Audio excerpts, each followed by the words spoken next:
आप सभी दोस्तों को मेरा नमस्कार। दोस्तों, स्वागत है आपका हमारे यूट्यूब चैनल पैरावेट सर्विस पांडे पर। दोस्तों, मैं हूं पैरावेट सर्विस पांडे। आज हम बात करने वाले हैं दोस्तों, हमारे बहुत से ऐसे किसान भाई होते हैं, बहुत से ऐसे पशुपालक भाई हैं कि जिनका पशु गाभिन रुक नहीं रहा है, या उन्होंने बहुत बार एआई करवाया या क्रॉस करवाया, लेकिन पशु कंसीव नहीं कर रहा है और बार बार रिपीट हो जाता है और हर 21 दिन पे या 18 से 21 दिन पे हिट में आता है, लेकिन वो रुक नहीं रहा है।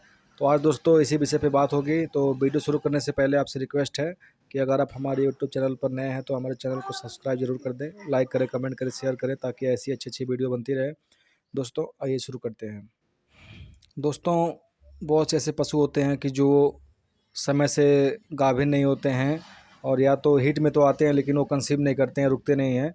तो दोस्तों, इसमें बहुत सारे रीज़न होते हैं, लेकिन जो मेन रीज़न होता है आज उसी के बारे में चर्चा करेंगे। मतलब आज मैं जो आपको कुछ रीज़न बताने वाला हूँ कि जिसके कारण पशु कंसीव नहीं करता है या बार बार रिपीट हो जाता है, तो वो दोस्तों मुख्यतः 3 रीज़न ही हैं। अगर आप इन 3 रीज़न को ध्यान से सुनते हैं, समझते हैं और ये वीडियो पूरा देखते हैं, तो आपको कभी ये अपने पशु से शिकायत नहीं रहेगी कि आपका पशु कंसीव नहीं किया या गाभिन नहीं हुआ। आपका पशु समय से हीट में भी आएगा, कंसीव भी कर जाएगा, और जितने भी उसकी बच्चेदानी से संबंधित परेशानियां हैं दोस्तों, वो ख़त्म हो जाएगी।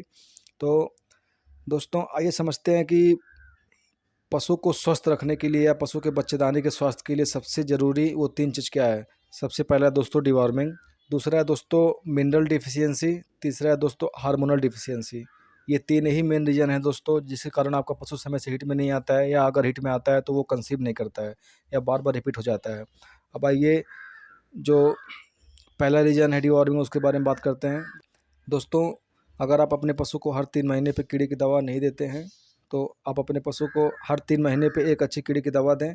क्योंकि अगर आपका पशु कीड़े की दवा नहीं पाता है, तो जो भी आप उसे खिलाएँगे, तो लगभग उसका 40% कीड़े खा जाएँगी। तो इस नाते आपको वो रिज़ल्ट नहीं मिलेगा और आपका पशु पूर्णतः स्वस्थ नहीं रहेगा।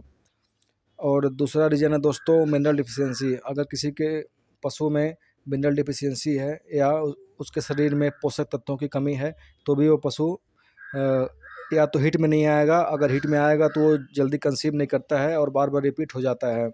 तो ये ध्यान रखें, डिवॉर्मिंग करवाने के बाद दोस्तों आपको मिनरल पाउडर अपने पशु को बराबर खिलाना है। और अगर आपके पशु का खान पान ठीक है, या आप उसे हरा चारा, पशु आहार या अच्छा आहार खिलाते हैं, तो मिनरल की कोई ज़रूरत नहीं है। लेकिन अगर उसके आहार में कमी है, तो आपको उसको पूरा करने के लिए अलग से मिनरल पाउडर खिलाना पड़ेगा।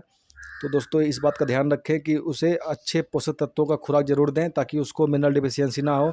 और तीसरा जो सबसे मेन है दोस्तों, हार्मोनल डिफिशियंसी। अब डिवॉर्मिंग और मिनरल डिफिशियंसी तो पूरा हो गया, अब बात आता है हार्मोनल डिफिशियंसी। किसी भी पशु में अगर दोस्तों हार्मोन इम्बैलेंस रहेगा, या उसे शरीर में हार्मोनल डिफिशियंसी रहेगी, तो भी वो पशु जल्दी कंसीव नहीं करता है। तो इस नाते आपको एक काम करना है कि अपने पशु को बराबर 50 से 70 ग्राम तक नमक खिलाना है। डेली अपने पशु को आप नमक खिलाएं। अगर आप समय से कीड़े की दवा देते हैं दोस्तों, और आपके घर का पशुओं के लिए खुराक अच्छा है, आप उसे एक अच्छा आहार देते हैं और अपने पशु को आप बराबर नमक खिलाते हैं, तो दोस्तों 100 में से 99 पशुओं को ये दिक्कत ख़त्म हो जाएगी। कभी वो समस्या आएगी ही नहीं कि वो कंसीव ना करें। और सबसे मेन बात दोस्तों, अगर आप एआई करवाते हैं तो इस बात का हमेशा ध्यान रखें, एक अच्छे एआई टेक्नीशियन से ही अपने पशु का एआई करवाएं। आपने समय से डिवॉर्मिंग करवाया, पशु को मिनरल डिफिशियंसी भी आपने नहीं होने दी, उसे अच्छा आहार खिलाया, आप उसे डेली नमक भी खिला रहे हैं। लेकिन ये तीनों दोस्तों तभी काम करेगा जब एक अच्छा एआई टेक्नीशियन एक अच्छे नस्ल का सीमन आपके पशु को डालता है, तो ही जाके आपका पशु कंसीव करता है। तो इन तीनों के साथ साथ आपको ये ध्यान रखना है कि पशु को एक अच्छा सीमन पड़े और वो सीमन डेड ना रहे। और जो भी सीमन डालने एआई टेक्नीशियन या पैरावेट आते हैं, वो कुशल हों, वो उनको उस फील्ड की अच्छी जानकारी रहे। तो इस बात का आप ध्यान रखें। और एक बात और दोस्तों, कि अगर इन सब करने के बाद भी आपका पशु कंसीव नहीं कर रहा है, या एआई करवाने पे या क्रॉस करवाने पे रुक नहीं रहा है, तो सबसे मेन बात दोस्तों, एक आध बार पशु को छोड़ देना चाहिए। मतलब आपका पशु इस बार आपने एआई करवाया या क्रॉस करवाया, पशु आपका नहीं रुका, अगली बार फिर हिट में आया, तो आपने क्या किया, फिर से उसे एआई करवा दिया।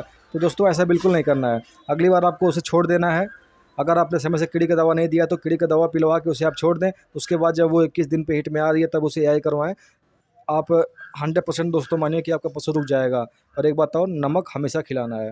मतलब ऐसा नहीं करना है कि आपका पशु रुक गया, कंसीव कर गया तो अब नमक नहीं खिलाना है। दोस्तों अपने पशु को आपको नमक हमेशा देना है, 12 महीने आपको नमक खिलाना है, 50 से 70 ग्राम नमक डेली खिलाना है आपको दोस्तों।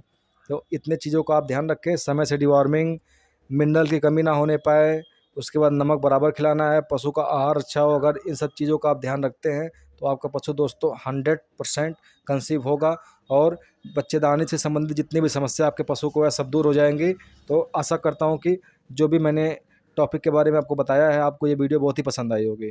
दोस्तों आशा करता हूँ कि आपको ये वीडियो बहुत ही पसंद आई होगी। पशु कंसीव नहीं कर रहा है, गाभिन नहीं हो रहा है, बार बार रिपीट हो रहा है, तो जो भी इसमें सवाल होते हैं उसका जवाब आपको मिल गया होगा। तो दोस्तों ऐसे ही अच्छी अच्छी वीडियो देखने के लिए हमारे यूट्यूब चैनल को सब्सक्राइब ज़रूर करें और फिर मिलते हैं दोस्तों अगले नए वीडियो में। तब तक के लिए नमस्कार।